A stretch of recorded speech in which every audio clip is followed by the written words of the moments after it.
This is Dirty Sheets Breaking News.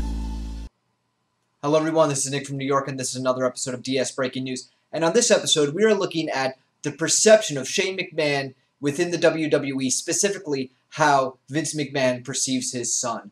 So we've previously reported that Shane McMahon will be facing Kevin Owens at Hell in a Cell, and that's led to many people questioning, why is WWE giving such a marquee spot to a 47-year-old part-time non-wrestler like Shane McMahon? And why is Vince willing to allow his son to put himself in harm's way? He's not a young man. He's 47 years old. Why is he allowing him to put himself in harm's way and enter the squared circle to wrestle in these high-profile matches?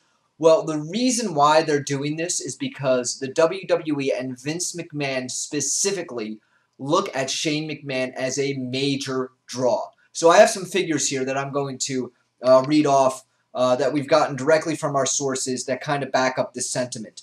So before Shane McMahon was added to the WrestleMania 32 card, that show was considered to be a major debacle. They felt like that show was not going to be able to put it together, and they were going to have a huge problem on their hands. That wasn't until Shane McMahon joined the card. Once Shane McMahon joined, they were able to sell their final 26,000 tickets to the event, and that even raised the secondary market's prices up to $301 on average per ticket.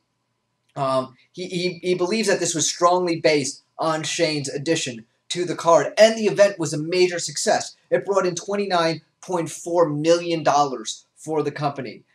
He banks on his son, McMahon Sr., Vince McMahon, banks on his son as a major draw, and he even went as far as giving Shane a $1.5 million guaranteed contract, and Shane even netted more than that, adding to his bonuses. He brought home $1.8 million during his first year of his deal. That's over $300,000 in bonuses.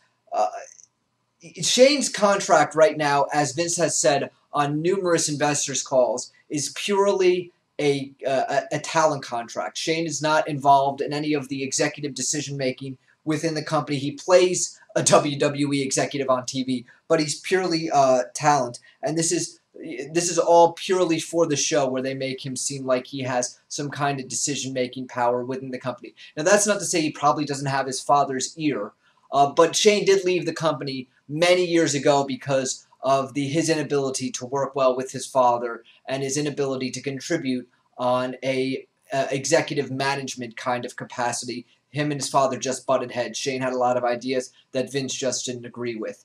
So Shane is purely a talent contract.